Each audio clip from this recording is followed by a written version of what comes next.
The super season of muscle car drag racing has hit its peak and taken casualties along the way. One of those casualties is Team Sox and Martin. In its heyday, Sox and Martin won better than 70% of the events they entered and set the industry standard for professionalism. But there was something going on behind the racing scenes that would change things forever. Despite being a founding team of Pro Stock, Sox and Martin is hit hard by updated sanctions and rules. These rules were put in place in an effort to level the playing field, but in the end, Ronnie and Herb were simply not competitive with the types of cars they excelled in. Buddy Martin goes home, Ronnie Sox hits the road on his own, and Herb McCandless is searching the field to find a new ride. At just 29 years old, Herb's at the top of his game now and a free agent. Fortunate to be still driving for Brooklyn Heavy, Herb is also being courted by other prominent team owners, including the likes of Jack Roush and Bill Jenkins. But under restrictions imposed by the Clean Air Act of 1970 and fuel supply issues related to a huge oil embargo, muscle cars begin to lose popularity. By 1974, race attendance is down, and Herb sees the handwriting on the wall. We'd go out to try to go to a race somewhere, to go to a match race, and we'd pull in a service station, and they wanted to sell us $5 or $10 worth of gas. Well, that didn't wet the bottom of the tank good. So we had trouble traveling. It just kind of was a bad time for the whole country, really, because the gas lines and all that mess, and it really affected us. So I realized I was probably going to have to get a real job, do something, other than race for a living, because it just wasn't the money to be made in it there at that particular time. So I decided to start doing some chassis work, because I had done it and pretty well knew what I was doing. And a gentleman that approached me, a friend of mine out of Memphis, Scooter, he asked me about building a Camaro. And so, yeah, okay, we can build a Camaro. A car's a car. It didn't care what was under it for a chassis. And once again, Herb stretches himself to places he's never been, this time making a chassis for a Chevy race car and doing it the only way he knows how. We asked to dip the front frame, asked to dip all the control arms, and they didn't know anything about any of that stuff. They had no idea about that. And we moved the wheels around on the car and put caster in the front end. Did a lot of things that we had been doing to the Chrysler cars that the Chevy guys just didn't know about. I got into that and really enjoyed it. Built the car for Mike Heinz over here in North Carolina. But I started the business, actually built the first car, like I said, in my garage there at the house, and then we rented a building downtown in Burlington and started doing a lot of chassis, a lot of roll cages and suspension and stuff like that. And we had trouble getting parts. That was the biggest problem we had, was just getting parts. And you were always waiting on something. And I said, the heck with this, we got to do something about it. And just like every other time in Herb's life, when faced with a situation that might slow him down, Herb tackles it head on. This time he calls on his old traveling partner and racing buddy John Livingston to help out, and they partner with a key business in the area. One of the first people I called was Paul Forte at Turbo Action, and he said, well, I have a warehouse in your area. I said, yeah, but they don't have anything. I said, I called them, they got nothing. I said, I want to put the stuff in stock and sell it. And so he finally agreed to let us become a WD for him. He was the first person that I really got a WD deal with, and we became the largest WD he had for the next 20 years. That's when Chrysler had the direct connection program together, but you had to be a Chrysler dealer and sell cars to have the direct connection parts program available to you. So I went to the dealer here in town, Central Chrysler Plymouth, and asked them if they would agree to become a Chrysler Performance Parts dealer. They would have nothing to do with it. They wouldn't get any parts in. Everything would come to me. They would give me a bill at the end of the month, and I paid them 10% over what they paid for it. They made 10% for just handling the paperwork. Well, they didn't understand this race parts thing. They were skeptical of it. And Warren T-Hart, he worked for Chrysler. He was the head of that program. So he flew to Burlington and sat down and talked with them and explained the program with them. And so they finally agreed to do it. And so we had to buy $15,000 worth of parts at one shot, which was very hard for us to do at that time, to get the program. And so they agreed to it, and we became a Mopar Performance, or Direct Connection as it was called then, WD distributor. And that just grew tremendously as soon as we got it, because of all the people I knew and my involvement in the Chrysler race program and everything. And so I sold the chassis business to Chick Donino, and he became the chassis dealer that we were. And Chrysler decided then to sell the direct connection program to individual speed shops like us. And with that, McCandless Performance Parts is officially born. At the heart of Herb's new business is trust in old friends and faith in the value of old parts. The two are getting ready to collide in an unexpected way, one that gets Herb back into the driver's seat part-time. The Hemi had kind of died out, the small block has become a big thing. Chrysler actually developed a small block head in 1969, they called it W2 head. But they just put it on the shelf because nobody was interested in doing anything with it, because the Hemis were just ruling the world then, and that's what everybody wanted, was the 426 Hemi. Well, that had kind of died off by 76, and Dick Maxwell called me in 1976. I hadn't raced anything since late 74, and he asked me if I'd be interested in putting a E-body Barracuda together with this new W2 head that they were developing. The W2 head was just all new in development, basically, even though it had been around. The casting had been sitting there since '69. They hadn't done anything with it. He sent me everything to put the car together. All we had to do was find a car, so we found a E-body Barracuda and put a W2 program together, and I got John Livingston involved with me in it, and we kind of did it together. Well, we got the thing running, and we went to Milan, Michigan to do some test work. That's where I was introduced to Mr. Al Nichols, who was one of the dyno operators and a carburetor wizard. And Maxwell said, we want to put a 1050 carburetor on this thing, which nobody had ever put a carburetor like that on a small block car. Well, we got there on a Tuesday morning and put the carburetor on the car, and I've never driven anything that coughed and stumbled and spit and did so much stupid stuff for 2 days. And Thursday afternoon, about 2 o'clock, I put it in high gear for the first time, and boy, that thing flew. I mean, Maxwell's theory was if you didn't run 2 4s, you just put one carburetor on it was big as 2 4s, and that thing really worked. Mr. Nichols made that thing just come alive. It took 3 days to do it, but we got it all done. And they get it done right. Running part-time in Superstock and Supermod and testing for Chrysler is a lot of fun for Herb and John, and it results in a brand new part when they catch the eye of Holley's engineers. So we ran some of that for a while, just playing with the car. We had a handmade intake manifold for it, and people were wanting to put the heads on the cars, but there wasn't any real parts that you could just buy for it. So Holley decided to do an intake with Chrysler. They scheduled 2 days to do it. I think I made 29 runs that day in a 4-speed small block W2 Barracuda. And at the end of the day, the Holley people came over to me and they said, we never believed that we could do all this in 1 day. He said, we're just tickled to death that everything went like it did. Everybody must be tickled to have Herb in their test stable. Overall, he ends up making better than 500 passes at Milan during the W2 small block program.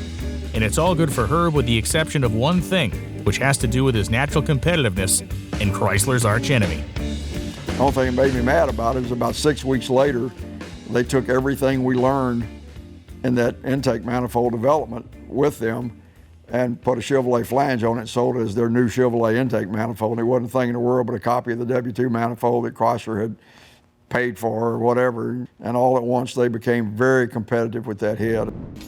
Even though Herb is busy working McCandless Performance Parts and testing in Michigan for Chrysler, in May of 1979 he's able to make it to his third son's birth. But I was there for Michael, the third one, but I missed the first 2. Always ready to seize an opportunity, Herb makes one of his boldest business moves yet. 1982, Chrysler was in the middle of all that deal with Lee Iacocca, where they were redoing the whole company. And they contacted me and said they had 5 tractor-trailer loads of parts that they wanted to clear out, all Mopar Performance direct connection stuff. And they sent me a list of it. And it was a couple of thousand Hemi rods and a couple of thousand Hemi pistons and 10,000 rod bearings. And it was $750,000 worth of parts at their cost. And they offered to sell it to me for $96,000 and give me 6 months to pay for it. So I jumped right on it. Everybody thought I'd lost my mind because the Hemi was kind of dead and things just weren't what they used to be. So we started getting a 40-foot trailer every Monday morning for the next 5 weeks. We didn't have room for this stuff, but we got it all in there. And we had so many pistons and rods and stuff, we would take the pistons and weigh them.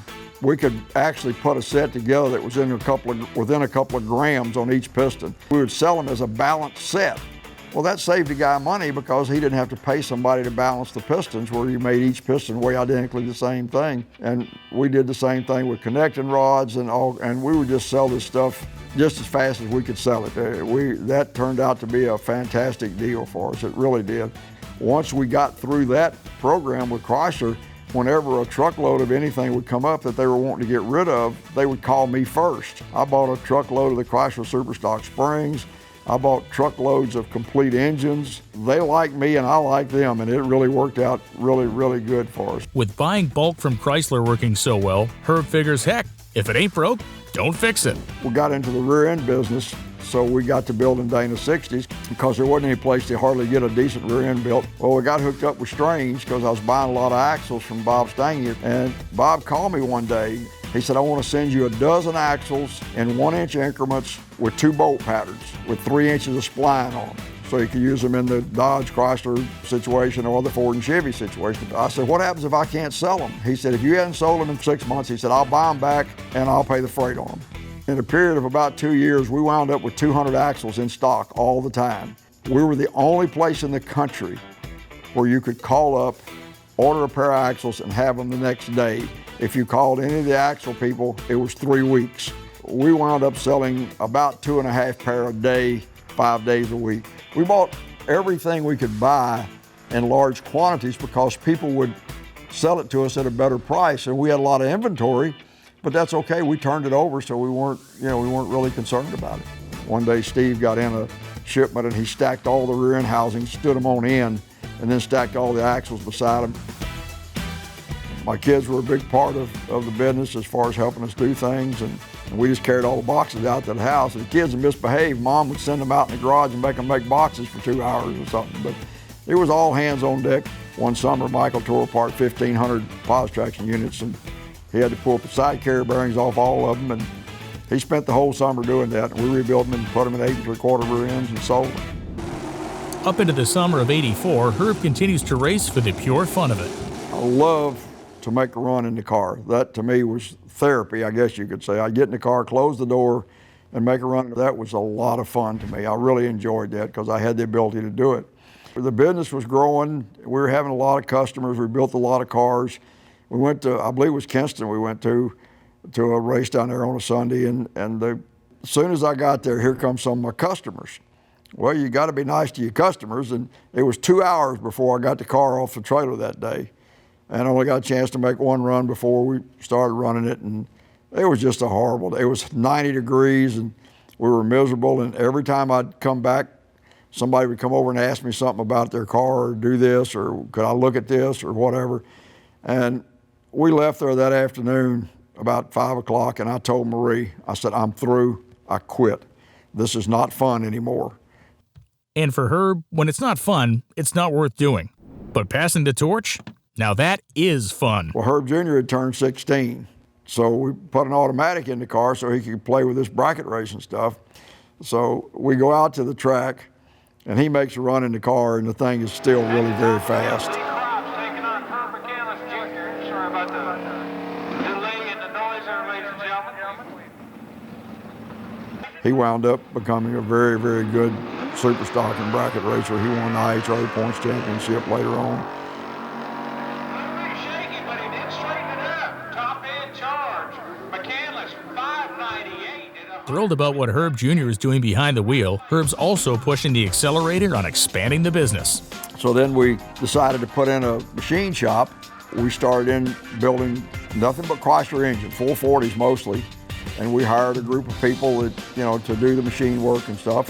But when you bought these cores, we'd buy a tractor trailer load of cores, engine cores.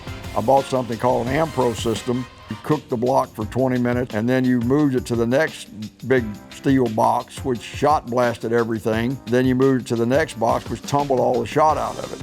So we took a block in that was just packed with crud and filthy, run it through the Ampro system. It came out looking like brand new stuff. We found a place in Florida that did some cylinder head porting on the cast iron heads. But you're dealing with a 50-year-old, 40-year-old cast iron cylinder head. And a lot of times we'd run into problems with the cracks and stuff like that. So I heard about this Indy cylinder head, and I called up there and got Russ Flegel on the phone.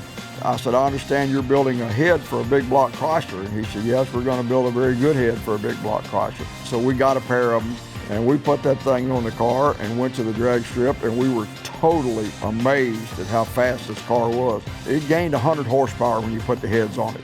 We just immediately started selling the heads, and Kenny was doing the engines, and we had the cover of the magazine with an Indy cylinder head, big block engine that was built at McCandless Performance, and that just opened up a whole new world to us. We couldn't keep up with what was going on. We were buying a tractor trailer load of core engines about every 2 or 3 weeks, and it'd take us that long to get them all apart and get them cleaned and get them inventoried, and then we'd just buy another tractor trailer load of them. All those torn down cores result in a ton of old heads. So what do you do if you're Herb McCandless?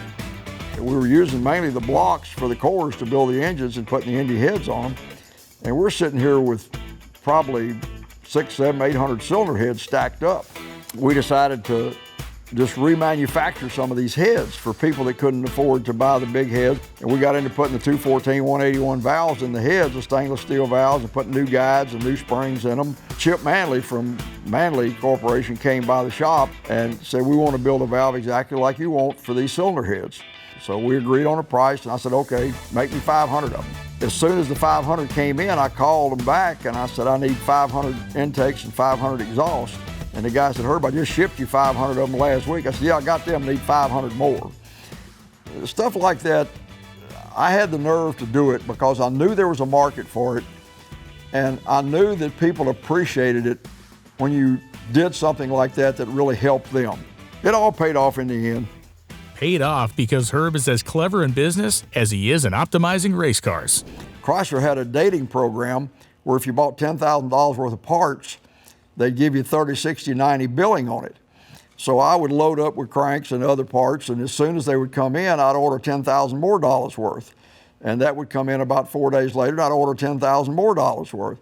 So I kept about $100,000 floating around with Chrysler all the time, and they didn't really realize what was going on. I made the payments every month, but it let me have a huge inventory that no one else had, which gave us a big advantage because people knew if they called me, they could get their parts. They've cut that program out. They don't have that anymore.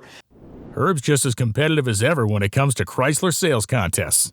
They also had a couple of programs they put together for 3 years there where if you increased your inventory by 25%, or not your inventory, but your gross sales for the year, that you would win a contest. Well, the first year they gave away a car, and I found out they were going to do this a couple of months ahead of time, so I let my inventory run way down. It started in October. It went from October to October, and I had started ordering parts immediately the 1st of October to get my inventory back where it belonged, and we were growing like crazy anyway. So the contest ended in October, and I had my new car, and in June or July we already had our car. We'd already gotten it. So the next year they gave away a computer. We won the computer. This is when a computer was a really big thing. This was in the 80s. Well, the next year they had some deal with these Seiko watches they were doing. So of course I got enough Seiko watches for everybody in the shop. The next year I didn't hear anything. And I called them up and I said, hey, what kind of incentive contest we got going on this year? And they said, we're not gonna have one. I said, why not? He said, the same people win every year. I said, what's wrong with that? But I enjoyed doing things like that. I had a lot of fun with it. And if Herb is having fun, that means he's winning. So we were the biggest head remanufacturer in the country at that time. We were the largest rear end dealer in the country at that time. We were the largest turbo action dealer.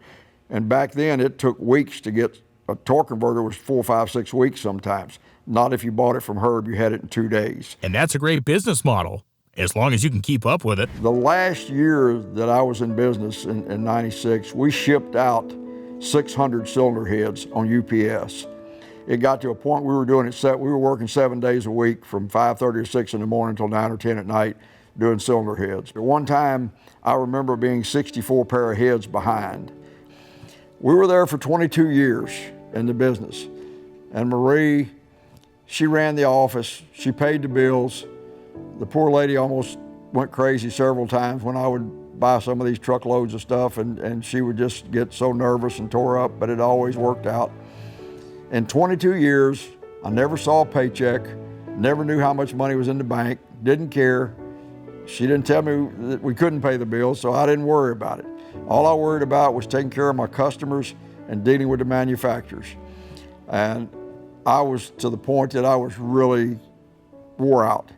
And she came in from somewhere one afternoon, she'd gone somewhere and she came back in, and I was back in her office and I had my head down on the desk. I was so tired. I'd been coming in early in the morning and staying until late at night. And she said, "What's wrong?" I said, "Marie, it's about to kill me." I said, "It's just, I can't do this. I can't keep doing this." It had been hectic for 22 years. And you get to the point where anybody can burn out on it. And she said, "Why don't we quit?" And I looked up at her and I said, "Can we afford it? Can we retire?" She said, "Yeah, I think we can if we do it right." And so that's when we decided to close the place down and sell everything off. And Herb called the whole shop together one day, and I knew it was coming because I did a lot of the purchasing, and we weren't stocking the shelves like we used to, and we always had full shelves. The last day we were there, we were loading some stuff in the pickup truck, and Bree and I were standing out in front of the building, and she was all teary-eyed, and I said, "What's wrong?" She said, "Aren't you sad about closing the doors and leaving?" I said, "Get in the truck, let's go home." So away we went. So I wasn't the least bit upset. I was ready to go. I went home and told my wife what was going on, and she said, "You were just so cool. You don't seem to, here you are, your whole life's changing.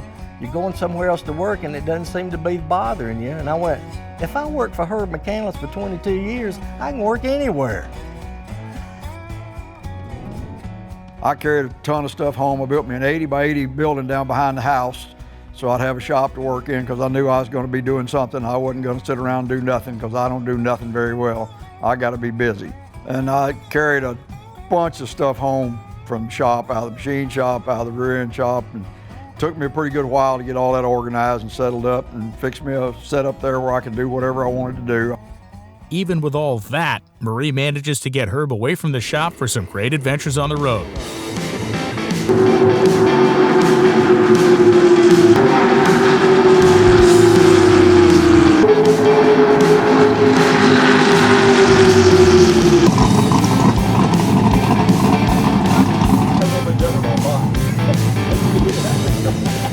I should take up something like bird watching.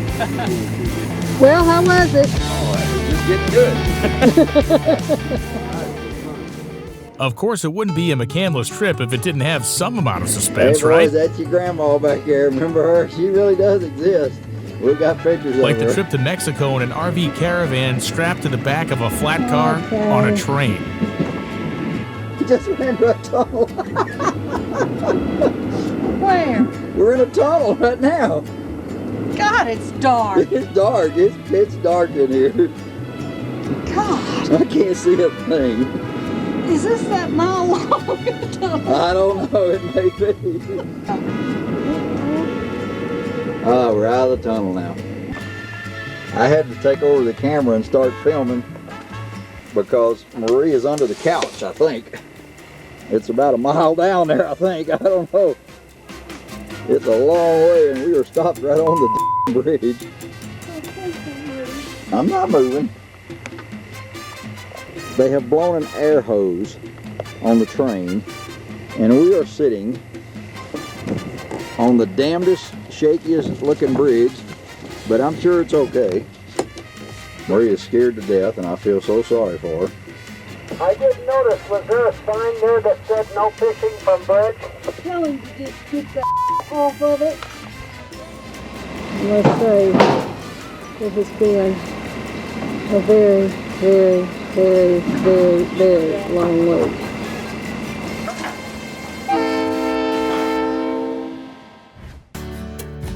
Marie may not like heights, but sightseeing all over the lower 48 with Herb on their touring bikes and attending Mopar events is right up her alley.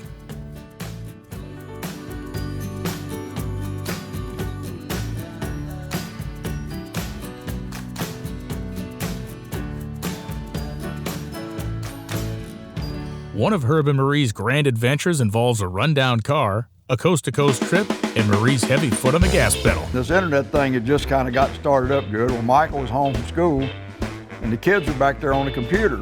And they looked at this great big, they called it ugly, Chrysler for sale. And I looked, I said, yeah, that's a 62 Chrysler Imperial.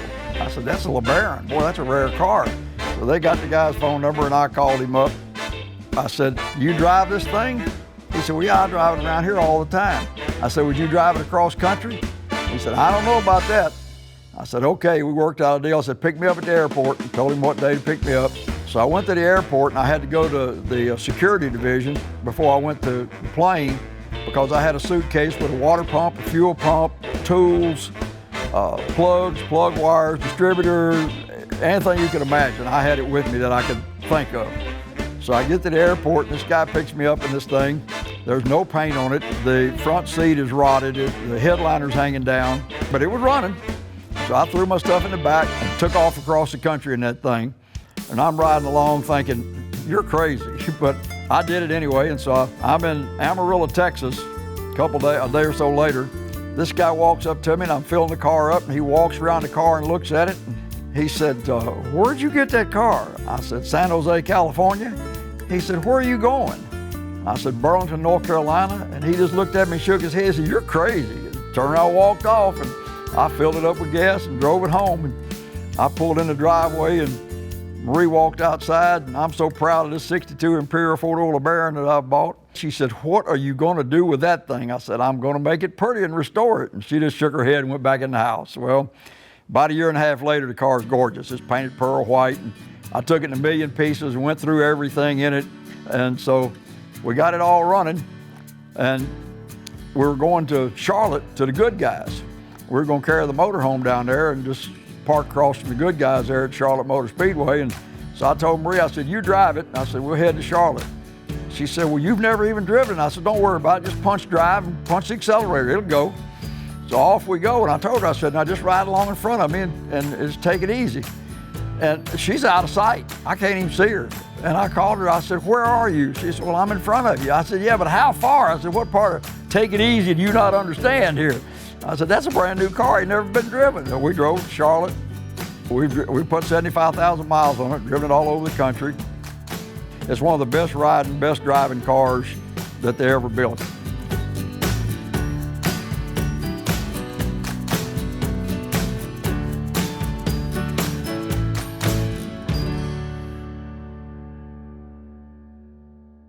In 2016, Herb faces the toughest challenge of his life when Marie passes away from lung cancer. She was a wonderful person, she really was. When I had the business, she was there every day. When we started out, she'd be down in the shop, I'd have her sawing pieces or doing something, and as the business grew, you know, she went into the office and she would keep up with everything. Put up with me and Herb Jr. and David and Michael and I mean, there are no girls in our family. We had 3 boys and they've had 5 boys. So all she had was us, and she made the best of it. She really did. Well, thank you so much for sharing all of that with us. I appreciate it. Thank you all for doing this. This has been wonderful. Nice guy. Thank you. Thank you, sir. You made me cry.